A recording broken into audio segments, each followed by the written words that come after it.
The person who thinks all the time has nothing to think about except thoughts. And so he loses touch with reality and lives in a world of illusions. By thoughts, I mean specifically chattering inside the skull, perpetual and compulsive repetition of words, of calculations, and symbols going on inside the head. For as a result of confusing the real world of nature with mere signs such as money, stocks and bonds, title deeds, and so forth, we are destroying nature. This is a disaster. Time to wake up. For what is reality? Obviously, no one can say. Reality isn't material, that's just an idea. Reality isn't spiritual, that's just an idea. Reality is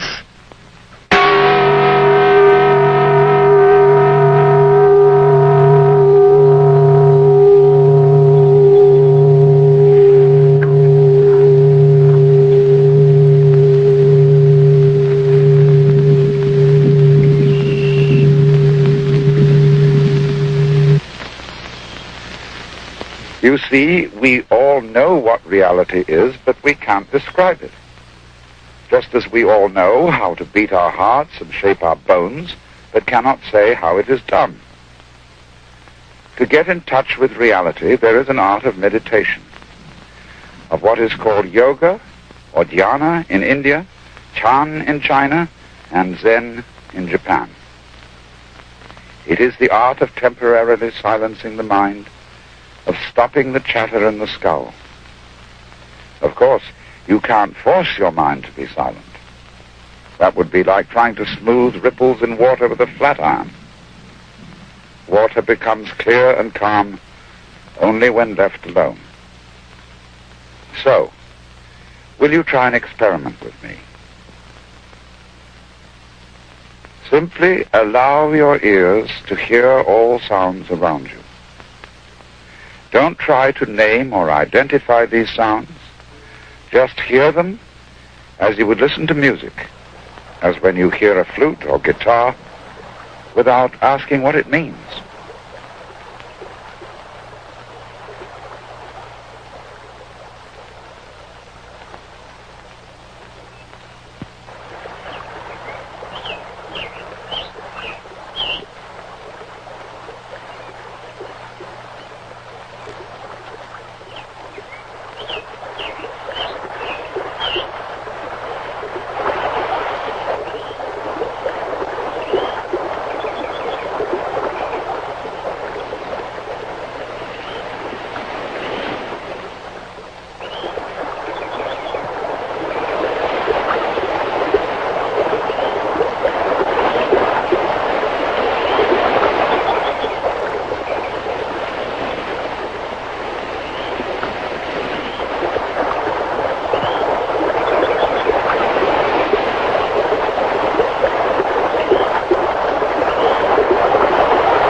You must understand that in meditation we are concerned only with what is, with reality, nothing else. The past is a memory. The future, an expectation. Neither past nor future actually exists. There is simply eternal now. So don't seek or expect a result from what you're doing. That wouldn't be true meditation. There is no hurry. Just now you're not going anywhere. Simply be here. Live in the world of sound. Let it play. That's all.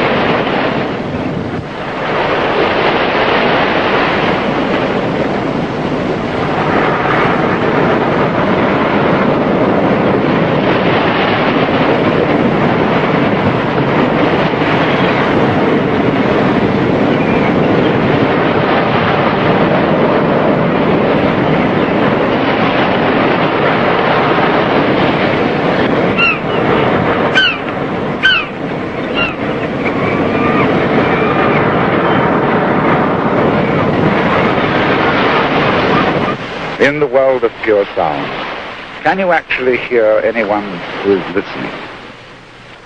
Can you hear any difference between all these sounds on the one hand and yourself on the other? Naturally, we use various techniques and gimmicks for helping the mind to be still. And one of the most useful of all is the gong, for it has a sound which is at once pleasant and compelling. And I want you to listen and watch what happens when the sound fades away.